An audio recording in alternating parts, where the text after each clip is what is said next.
Okay, today I want to share with you something that I found out one lunchtime at work. So, like any other normal lunchtime, I go on to this website called the Minter Exchange, which is being put together to look at Minters, the surname Minter specifically. I'm in the Essex branch, but within the website, there is a section called Waifs and Strays. So what I do in a lunchtime is I look through for a name which is unique, which I think I could find something quite easily. As you can see, there's like a lot of Henrys, quite a common name. So one lunchtime last week, I looked at this Frederick Minter, and he makes an appearance as a 43-year-old convict in Portsmouth prison in 1891. So straight away, I'm like, this is going to be interesting. So I went to find my past. So I've gone on to find my past.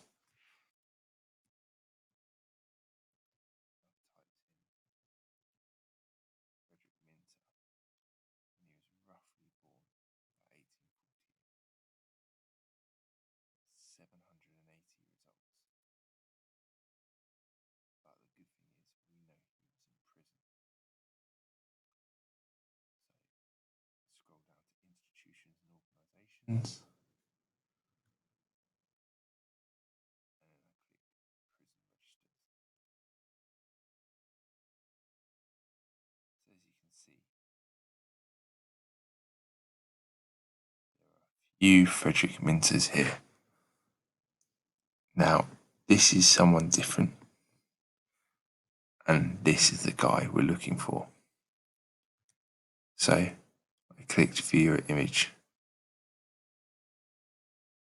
And as you can see, there's a list of everyone's names and what they did and how long they served for. And if you look at the top, scroll out. First one up is Frederick Minter. His offence was rape, and he was sentenced to 10 years in prison. So I then looked at the other record, 1904.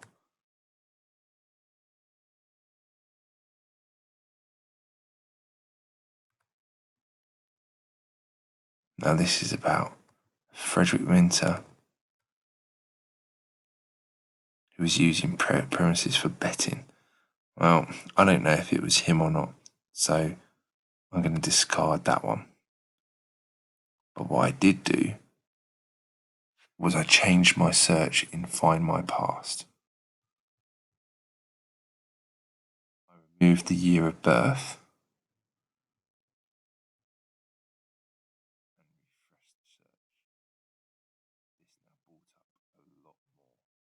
Minter. Through them. First document, you can see Frederick Minter. This here is, I think, the date they were transferred from the prison.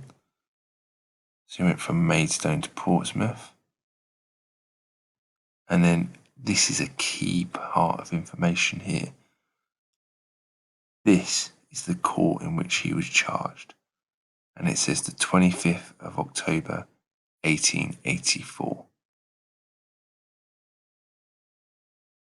Oh. And it was ditto here, sorry. So this is a guy called Louisville Bedford. And it's the same here. He was charged at the same time. So I've sort of jumped ahead of myself because, and I'll show you in a minute why, Louisville Bedford aided and abetted Frederick Minter. So they knew each other. So when I went back, I looked at the next document. And again, Frederick Minter, it gives the date of his discharge So he didn't serve the full 10 years, he only served 8 of them. And he was discharged on the 30th of the 11th, 1892. So I'm going through these records and I get to the third one. I think the third one was when something quite unique happened, which I don't think I've seen before whilst researching family history. As you can see, there is mugshots of all the prisoners. If you come over here, and you zoom in, there is Frederick Minter. I don't really know why they're all holding their hands like this. If anyone knows, please feel free to include that in the comments. And if we scroll over, and up, this was his accomplice, Louisville Bedford. So we know they were convicted in October 1884, and so this is literally 6 weeks into their prison sentence. So then I viewed this record, which gave me even more information about Frederick. If you zoom in, this was the number that was on his photograph.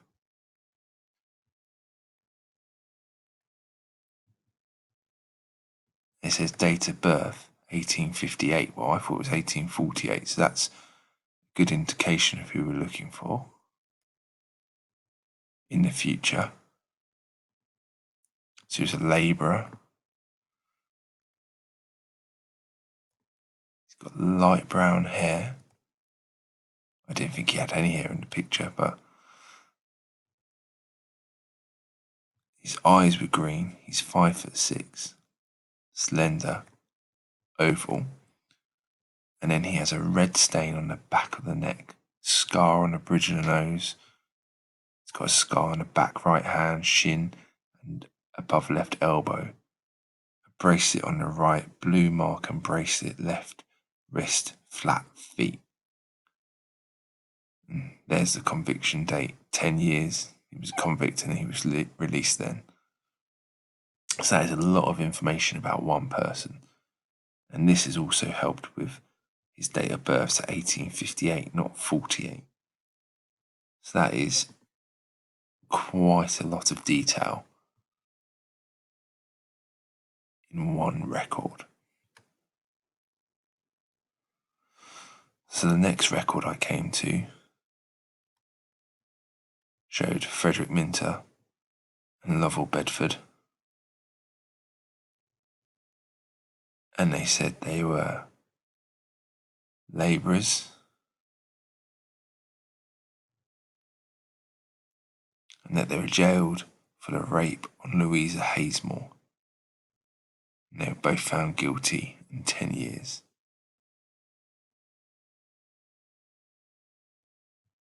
Now I'm just wondering if these are other days where Louisville Bedford has been sentenced to prison sentences. I'm not sure. That is something I will investigate. So the next thing I did was I went to the British Newspaper Archive.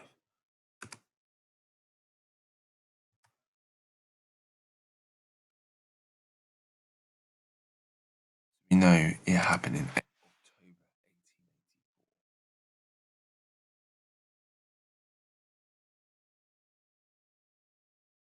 And we know they were based in Kent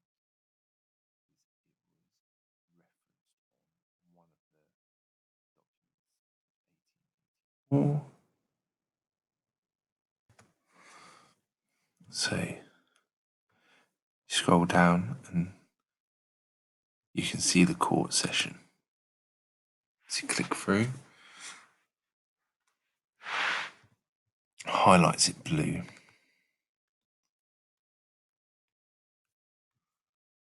scroll in. So it happened in Ash, there was an assault. Frederick Minter, 28, labourer, and Louisville Bedford, labourer,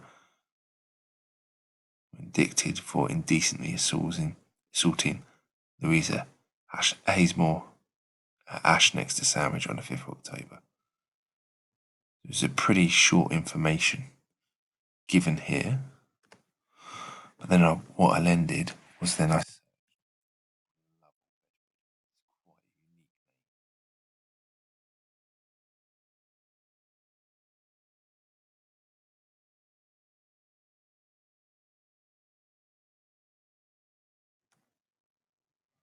so here in the Horsham newspaper, there is reference to the crime. Let's see if it gives us any more information.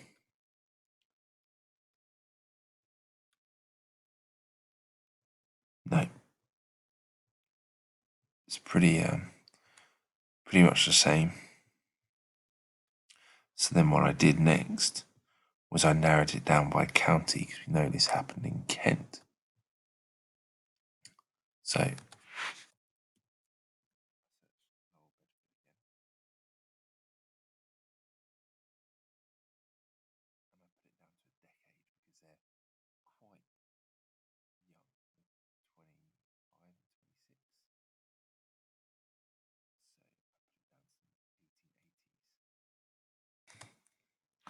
So then when I was searching, I found that 2 labouring men, and this is a month before the incident which they went to prison happened.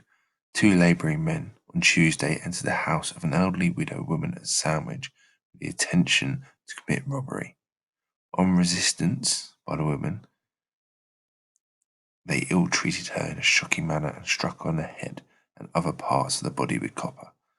They then decamped, leaving the unfortunate woman insensible. When discovered, she was covered in blood. So this is Minter and Bedford, and they were arrested. And they were committed for trial. So obviously there was a gap, and this is where the other incident happened. So I think I've got everything I can find my past and the newspaper archive. So next, I'm going to go and find the court case. So go to the National Archives. And these are seized courts. So we know the date because we got that from the document. However, to get the court record is going to cost the best part of £25 if I email them and ask them to do it. However, this is I live within 15 miles of National Archives. So what I think I'm going to do is I'm going to go down there and get the court record. Now, it's always a difficult subject dealing with convicts within your family when it's misdemeanors. You know, you can just put it on record, but obviously this is quite a sensitive matter. So I'm going to go to National Archives. I am going to look at the court record, and I will do a video explaining what I read. But it's always important to have a bit of sensitivity about what you find and put it in the family tree. So you can put the conviction in and everything, but you don't want to go into the real details within your family tree. This individual is not in my family tree. He's in a different area of the country, but you never know how people are going to feel about finding out what their ancestors have been up to in the past. Hope you found this video helpful, and I'll be making some more soon. If you hit the subscribe button, I'll be really grateful, as it encourages me to make more videos.